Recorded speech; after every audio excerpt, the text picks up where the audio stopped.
News team, assemble!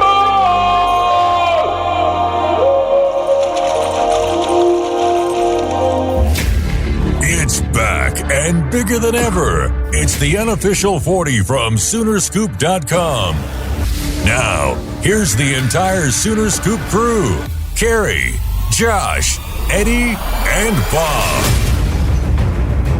All right, welcome back. It is an emergency edition of the Unofficial 40 podcast where we go to Josh McQuistion, who is out and about on this Friday night covering some high school football because we're having an emergency podcast because some big news in the recruiting world. What a day for Oklahoma. Just a huge day. Sooners getting commitments. Josh, why don't you just take it away? Yeah, guys, we recorded Thursday morning, and it feels like a different world from there as we sit here Friday evening. It is a situation where, again, going into Friday morning, nothing I had heard had changed on Anthony Evans. I mean, that's the one that we've got to start with just because it came out of nowhere. The speed receiver from Converse Judson in the San Antonio area. And really, there was I honestly, I just taken my foot off the gas. I mean, there's no other way to say it. Like, I thought that recruitment was done and there was no reason to follow it any further. And then, with Steve Wiltfong, got to give a guy credit at 24/7 tweeted, or it got out that he had made a crystal ball to Oklahoma. So we start checking with sources, and it just sounded like at about noon on Friday, Oklahoma really started to turn that around. And guys, I can't say how big that is. This is not something we're used to seeing Oklahoma do. I mean, I know this is a new staff, but in 20 years of covering this, I can't think of many times when Oklahoma just flips a guy that a decision had been made on. Like, I mean, our guy Nick Harris has already come on the board. When we initially reported on Sunday and Monday that it looked like Anthony was going to Georgia, that was directly from Anthony. Like, there's no other way to say that. Like, that was him telling us. We had set up the stories. Like, we were ready to roll, and then everything just changed. And I think it's a big part due to LaDamian Washington. Jeff Labby deserves a huge hand in this. They just did an outstanding job selling him on, and really his family as well. Because I always got the impression, and I put it up on the board a lot, that I thought his family wanted him at OU. I think that's where they felt most comfortable. And I think they just kind of brought it all together. And Anthony, of course, announced at his school about 4:30 on Friday afternoon that it was going to be OU. Is it a bigger deal, too, that, I mean, they just beat out the defending national champions? I mean, it's not like they just beat out a Kentucky or, whoever. This is a defending national champion SEC team that they were just able to beat out. And, it was a guy that literally hours ago, I think everybody just kind of written off, right, Josh?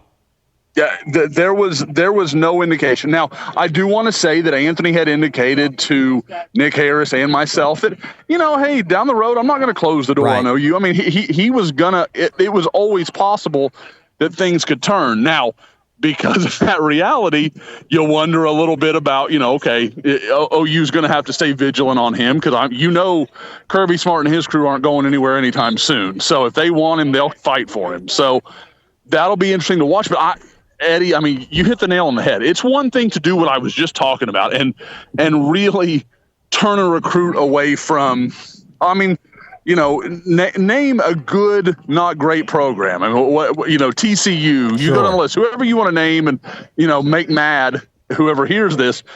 But you're talking about Georgia. I mean, not just won the national championship, has won multiple recruiting national titles. This is a staff that Kirby Smart used his big rivalry win over Florida last year to not just bury Dan Mullen, but to basically say, we're here to recruit. That's what we do. That's the whole foundation of all of this. So to go and close at this point, again, like, I keep thinking this staff is going to hit a ceiling and they can't do something bigger than they've done. And then they go and really, just take it a step farther. It really is incredibly impressive. Jackson Arnold, obviously the quarterback in tow in this 2023 class. And now you have a trio of wide receivers that, I mean, extremely talented, whether it be Keon Brown, Jaquays Petaway or Anthony Evans. Specifically with Evans, I know that we just put up kind of a film breakdown that you did of him. I mean, is it just straight up speed? Is that what you're looking at when you talk about Anthony Evans? You put him and Petaway together on the same field, and I can't think of many occasions when Oklahoma's had two guys that can work vertically like that. I mean, they are just incredibly fast guys. I mean, they bring a lot of ability to stretch. The thing that I think is a little unique in Evans is I think Evans has a little more wiggle, a little more agility, and that's not to say that Petaway doesn't. I think, I made the comparison, the story you're talking about, which is free on the site for anybody that's listening and hasn't signed up, to Marquise Brown. I mean, that's who he reminds me of, that kind of.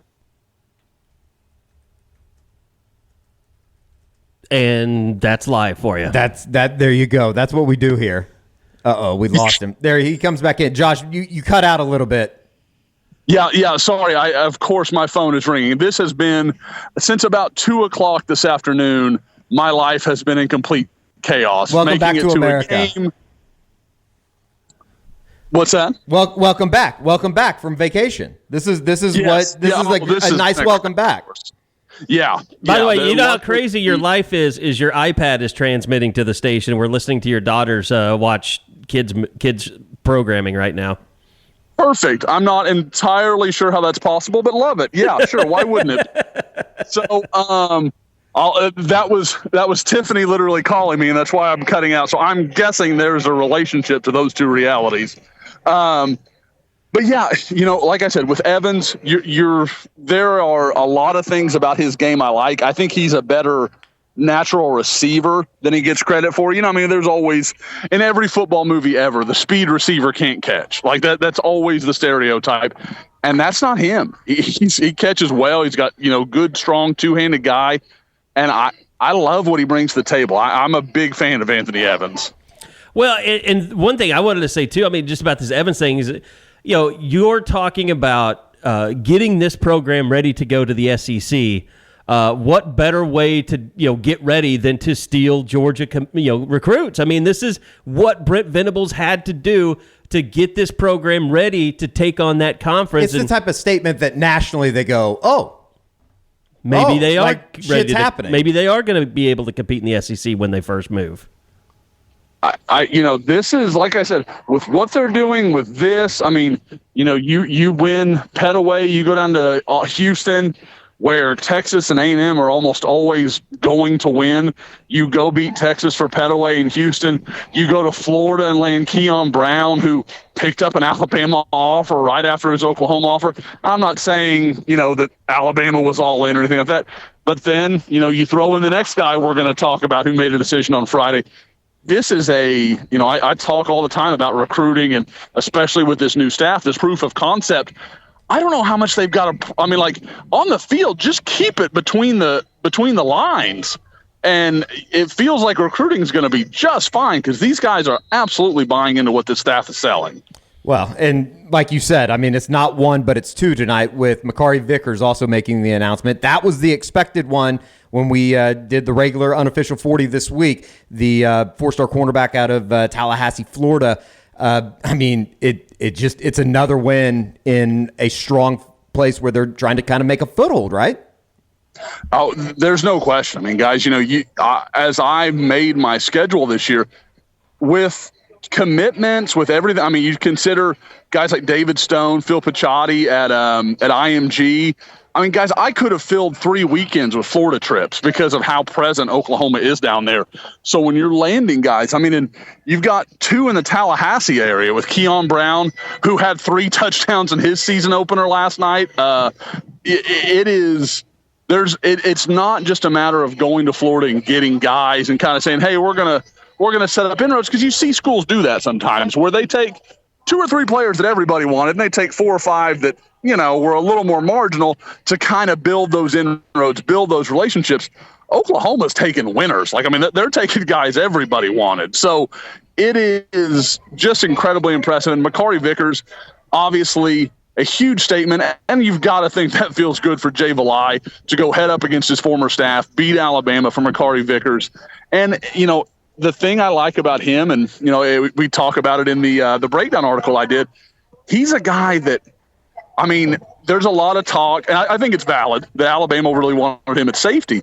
He can do that if that's what ends up happening, but I think he fits just fine with what Oklahoma's going to do at cornerback. He's got good size, really, really good when the ball's in the air. I mean, he's almost a receiver on defense, very natural going and getting it, and it's just kind of one of those guys that kind of knows how to position himself. He's always kind of in the right place when the ball's in the air, so I just see a lot with him that I like. And again, you're starting to build this depth. I mean, you're talking about, practices where Makari Vickers is going head to head with Jaquez Petaway and Anthony Evans and all these guys. That's when you start to build that depth and that talent within your roster where you really can go in the SEC and go into Tuscaloosa and go into Athens and start winning games. It's like yesterday after practice, Eddie, I'd asked Dylan Gabriel about the national perception that, Oklahoma's taken a step back on offense. Yeah. And Jeff Lebby doesn't have that, respect that Lincoln Riley has as an offensive mind. Was he looking forward to the world, kind of seeing Coach Lebby prove that he is, of that ilk, if you will. And on the recruiting trail, it seems like players are buying in, Josh, regardless of what, the national media thinks might be a step down for Oklahoma. And I think that's what's so interesting because, early when Notre Dame went on that big recruiting run, almost immediately upon Marcus Freeman's hiring, there was, obviously they're seeing things. And we've talked before about it on the pod with Arch Manning, he picked Texas. That must mean this guy and his family that have obviously been around a lot of great football minds, that they believe in what Texas is doing. At what point do people start to say, look at what Oklahoma's doing here? I mean, I know – the people that are savvy are starting to pay attention to it. But, guys, it's incredible. Offense, defense, you talk about whatever you want to, and they are doing just outstanding work. I mean, the offense was done so early that I think people are kind of overlooking it. But that defensive group, I mean, they could still land Jordan Renaud, David Hicks. By the end of Friday night, it looks as though they'll be the number 6 class in the country, and you've still got guys that are just going to move up inherently, like Jackson Arnold, maybe Caden Green. You've got some moves that could happen that don't really involve any more commitments. There's every chance that in Brent Venables' first full class, he's going to match the amount of top 5 classes Lincoln Riley ever signed. Well, it's almost like they've done all of the hard stuff. Like, the easy part is going out and playing the game that they've been coaching for their entire lives or playing for their entire lives. The hard part of, getting the program headed back in the right direction, getting a recruiting ball rolling down the hill, all that stuff is, I feel like that's the hard part when you're taking over a new program and you look up and they've kind of gotten that part done. Now the easy part is going and doing what they were hired to do and win football games. I really thought in this first class they'd have some good wins. I thought they'd land a few guys like PJ out of. Josh really missed an opportunity to say that name because you could tell he was going in. He was going. I think we missed him the entire way. We're getting submarined. Adebare, PJ Adebare. I can say it. That's the one name that I'm going to be able to say. Congratulations to PJ. Well, maybe I'll get some Kansas City barbecue out of that. Seibert as well. So I mean, he was he's kind of been the underdog story that nobody's talked about on Hard Knocks so far. He's with the Detroit Lions. I didn't even realize that. He was goofing in the team meeting the other night with the comedian. Did not even realize that. I think he was sitting in front of Aiden Hutchinson as we reconnect with Josh McQuestion here. We've had some dignitaries visit us in the office today. It's been a busy day over on Campus Corner. It is bumping right now. We had Kellen Sampson stop in. Kellen Sampson was over here for a second. Him and the great Zach Selman. Yeah. Bumping into the Sooner Scoop offices. It was good great to see those Kellen, guys. yeah, and Zach, yeah. They act exactly like Kellen is acting. He sounds exactly like Kelvin. It was unbelievable. Exactly. It was crazy. It was awesome to see him, though. Josh, do we have you back now? Josh, I think we got you back. Yes. Okay. Sorry. I don't know. I somehow I'm not used to having my phone to my ear, and I believe at some point in there I turned airplane mode on my phone. Yeah, so I've got that going for me. I like that. Yeah. No. So I mean, we were left. Who did we leave off with? Eddie, you wanted to say that you said you can say PJ Adebare. God damn it. I had it, and then I messed it up. I knew you'd mess it up. I had to hear it from Josh, and then so I will set this up for you. You were talking about PJ at a barway, maybe. Damn, PJ at a bar A. There you go. You're so close. You're so close.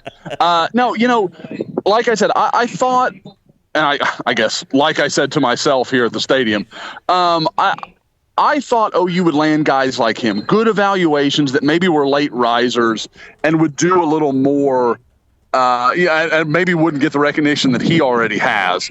But I didn't think, and then I kind of thought, well, then they'll move into 2024, and everything kind of takes off at that point. But that's not what we're seeing, guys. I mean, it's astounding to me how well they're doing. And the thing that I don't think enough people talk about is Oklahoma and this new staff, and the new members of the staff, are still figuring out how to sell the program. Like, what works with the guys in our region? What works with the kids in Florida when they come here? Like, I realize everybody's like, oh, they've been at Clemson. It's still different. I mean, there's still different things, different strengths, different weaknesses. You're going to work through those things, and it's only going to get better as they learn how to properly package what they want to say and how they want to present it. But also, as Brent and Thad and everybody in the administration just continues to grow the facilities and the support system and everything else about this program. Yeah, we had someone else drop by that was kind of talking about the facilities and Thad and Brent and just there's all kinds of plans going on out there. And I don't know how much it'll be interesting to when we start talking to recruits more and start doing some Zooms, which we're close to doing, but kind of talk to them about what they're hearing about facilities, because you're kind of starting to hear. I know Eddie, you were kind of one of the first proponents that was like, hey, move the track somewhere else. Yeah, do a football facility here. And they have it sounds plenty like of land. It's not like Oklahoma's a nationally known track and field, program. I'm sorry, but they aren't. Yeah, just move that thing out. Move that bitch away. But it sounds like that's some of the thinking right now is be cool clearing that all out. And I don't know if you would redo the indoor in that scenario, or I don't know. Moser's obviously old. Dated. Ridiculously old. So you could bulldoze everything over there. I remember when that thing was like state of the art, and it was going to be like the news. Like, wasn't the rumor always like, well, they can make it snow in there? Yes, they can make it rain in there. I had so many people asking me. It was like people. It was one of those things. It's like one of those rumors that got out of control, and it was like it has automatic climate control in there. I prefer just to tell people that it still does. Yeah, I did that for a while. It is incredible though. Just when we talked about it on Thursday, just as far as like where this thing was on November 29th and what it is today. Don't get me this excited, because now I'm looking at a top 5 recruiting class. Are they going to get beat by UTEP on Saturday? No. I'm just saying you're getting me too excited that they could have even better facilities than they have now. Oh, sure. Some of the best in the country and pulling in top 5 classes on a regular basis. Like, oh my God! Like, what could Brent Venables be building here? Jay Harris said it. Everybody's more invigorated than they've ever been. Joe. Guys, Joe, yeah. Do you want me to give you both the ultimate tease? Yes. At that point, I stop having the conversation about going to a lesser bowl being better for Oklahoma football. Because then they go compete. Then they can go play with the big boys. Sure. Wow. Well, it's tenfold better than what anybody thought this thing was going to be. Yeah, remember when they were in the 40s and everybody was panicking? And the crazy thing is that was 2 months ago. That wasn't like 6 months ago. They've done this in 2 months. The dead period happened, and then they just hit the gas. They've done this, and they haven't even kicked the ball off yet. The program literally is still 8 days away from truly beginning. Well, guys, look what they've done this summer. And we all know, Brent has made it very clear in the way they handle this and the way they've managed their recruiting calendar that the season's not going to be the focal point of when they're doing their recruiting. But, guys, they've got 22 commitments now with Makari, Vickers, and Anthony Evans on Friday. They might have 5 or 6 targets left total, and they got to make some decisions because, we reported it, all right, the Scoop reported it on Friday morning that there has been some renewed contact between Oklahoma and Micah Tease. Yeah. Now, does that change with the Anthony Evans shift? I'm not sure yet. That's something we've got to work out and kind of see what it means. But, guys, the thing I can't get over, Anthony Evans was like, oh, okay, well, they can lose a recruit. That can happen. guys, it doesn't feel like they've taken a beat in months. Like that, they're just everybody they're in on, they're winning. And all I hear is good stuff about David Hicks and the direction that's going right now. Even a lot of people that have been, just set, it's going to be A&M, are starting to say, if things don't change dramatically, it's not going to be A&M. There is a lot of feel, a lot of momentum. Jordan Renaud, again, Oklahoma's going head-to-head with Alabama, and they've got every chance to win that race. It's just unbelievable what they've done in a year's time. Offensively, you can make the case that, it's about where it was, but defensively, I thought this would take some time, and they are just running at full speed. All right. Amazing. Yeah, it's just been an unbelievable run here for the Sooners, and I know we're going to have more to follow. Josh, you're going to be out on the road. Real quick, yeah. Last night, Caleb Hicks, what'd you think? I liked him a lot. I ended up tough night for Caleb, being they were in one of the biggest upsets in Texas this year. In the opening night of the season, they lose to New Braunfels, and New Braunfels is not going to get their credit. It's just going to be labels and upset. That's a well-coached team, really knows what they're doing. But Ryan didn't play well. They had a lot of penalties, a lot of turnovers. They showed, kind of like I heard the Bixby Owasso game, a lot of rust, kind of shaking it all off. It just wasn't very pretty. But Caleb Hicks is a guy with great feet, really impressive lower body. In a lot of ways, reminded me of Trey Sermon. I think there's a lot of that in his game. Now, he's not quite as big. I don't know that he's quite as explosive, but great feet. Has shown on tape he's a good receiver. He didn't catch any balls last night. But ended up with about 130 yards and about 17 carries, had a touchdown. Obviously had the leaping highlight that everybody was excited about from the first play of the game. So there's a lot to like there. I think he is a high 3, low 4, very, another good find for Oklahoma. And obviously continuing to keep the pipeline open in Denton ISD is not a bad idea. And it's a busy weekend because you're headed over to see Anthony Evans all of a sudden on Saturday. Yeah. Seeing, as everybody I'm sure can hear the band in the background, we've got Willis High School, going to see DJ Lagway here on Friday night. And then at the same time, was able to pivot. And again, this is part of why the chaos was going. As I was tracking down the Anthony Evans news, then I'm trying to get in touch with people at the Alamo Dome so that I can get a credential for tomorrow's game.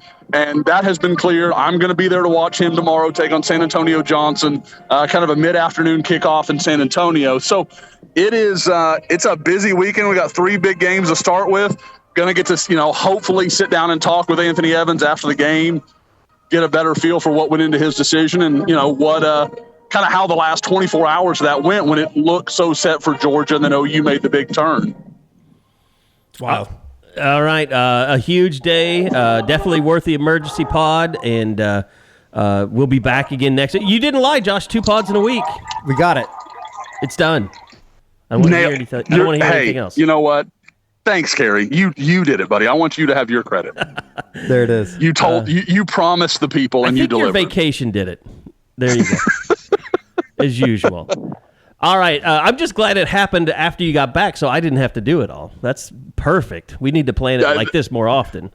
I think to say, apparently, this is the new thing, is that as soon as I get back, all hell breaks loose. I love it. You deserve it.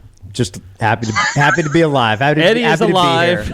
Happy to be here. Yeah, Eddie had a fainting spell at practice yesterday, so I like to use the term collapse. But you're gonna. I was thinking about this today. I cannot wait until this turns into you being a survivor. Well, I am a survivor. I'm a 3-time COVID survivor, and now I'm a heat stroke survivor, or whatever it was.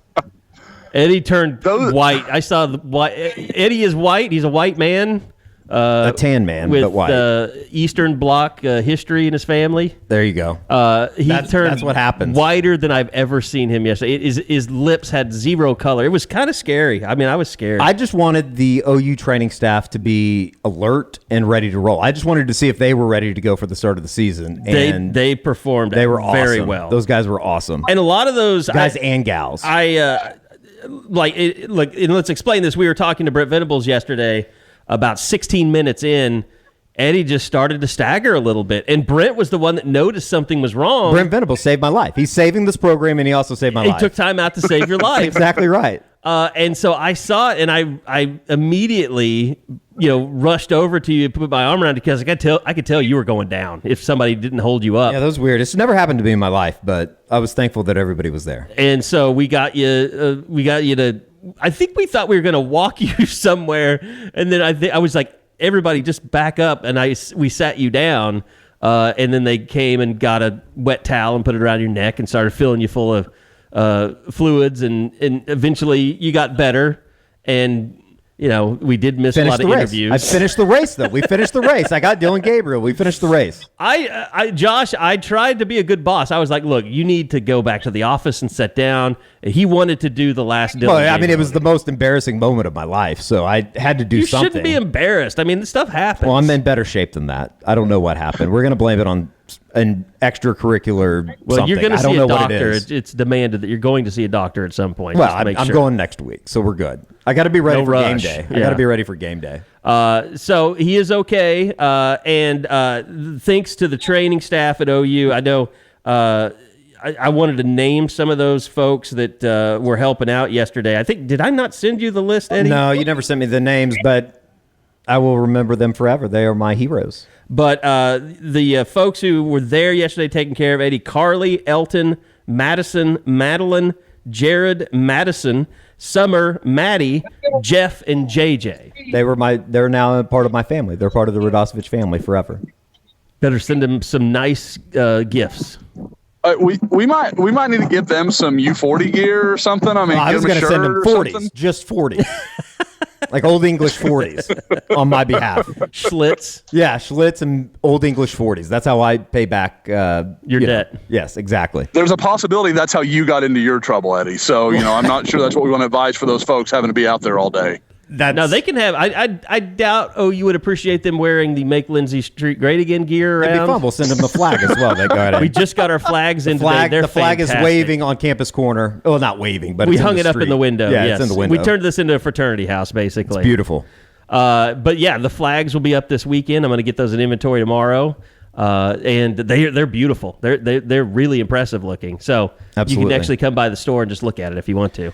But no, thanks, Josh. I know you got to get back to it. Go continue checking out DJ Lagway. We'll get a full report on that coming up after the weekend as well. So looking forward to that. So that'll do it. Sooners big on the recruiting trail, and as Josh has said, doesn't look like it's slowing down anytime soon. So thanks for listening.